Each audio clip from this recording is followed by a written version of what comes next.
Mei 2026, angin dingin yang berhembus di lapangan Tiananmen pagi ini bukan sekedar pergantian musim, melainkan pertanda pergeseran besar dalam tatanan dunia. Di dalam Balai Besar Rakyat, dua pria paling berkuasa di planet ini, Donald Trump dan Xi Jinping, duduk berhadapan. Namun, ada yang berbeda. Atmosfernya tidak lagi seperti tahun 2017. Jika dulu Trump datang dengan dada membusung sebagai pemberi syarat, kini ia datang ke Beijing dengan beban berat di pundaknya. Inflasi domestik yang mencekik, janji kampanye yang harus ditepati, dan posisi tawar militer Amerika yang mulai goyah di Pasifik. Di tengah meja perundingan itu, ada sebuah pulau kecil yang menjadi jantung dari segala ketegangan, Taiwan. Selama puluhan tahun, Taiwan adalah garis merah yang tak boleh dilanggar.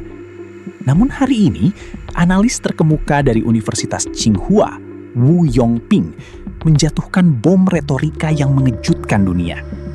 Amerika Serikat kini lebih membutuhkan China daripada sebaliknya. Apakah kita sedang menyaksikan detik-detik di mana sang paman Sam mulai melipat bendera perlindungannya demi sebuah kesepakatan ekonomi yang pragmatis? Mari kita telusuri labirin diplomasi yang sangat berbahaya ini. Kita harus mundur sejenak untuk memahami mengapa posisi tawar Beijing kini begitu perkasa. Saat Trump pertama kali menjabat pada 2016, militer Cina masih dalam tahap modernisasi awal. Namun 10 tahun kemudian, pada 2026, peta kekuatan telah berubah total. Cina tidak lagi hanya memproduksi barang murah. Mereka kini memimpin dalam teknologi artificial intelligence, dominasi semikonduktor, dan armada laut yang jumlahnya kini melampaui US Navy di wilayah regional.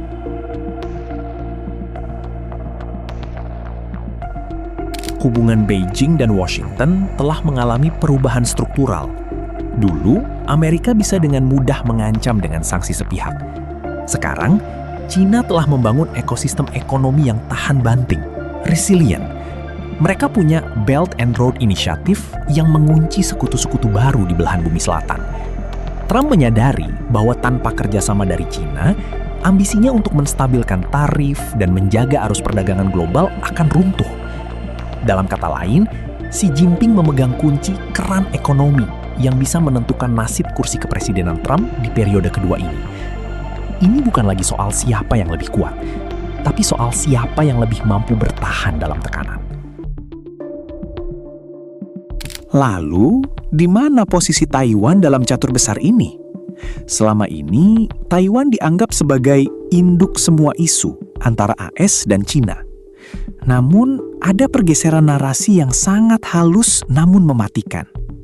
Menteri Luar Negeri AS, Marco Rubio, mungkin masih berbicara keras di depan media tentang komitmen keamanan.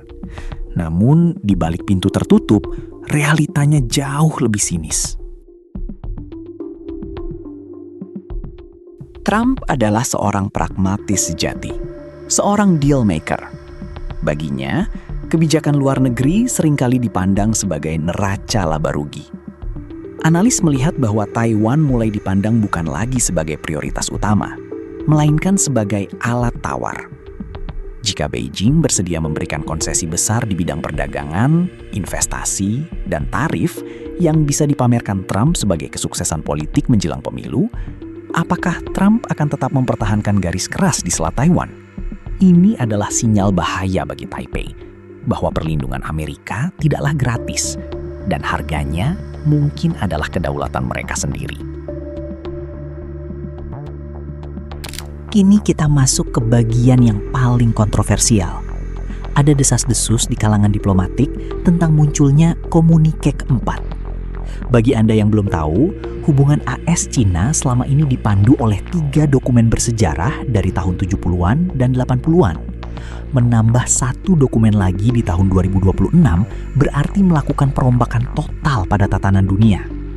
Beberapa pihak di Beijing dan bahkan di Washington mulai menyerukan agar Amerika tidak hanya sekedar tidak mendukung kemerdekaan Taiwan, tetapi secara aktif menentang kemerdekaan tersebut dan mendukung reunifikasi damai.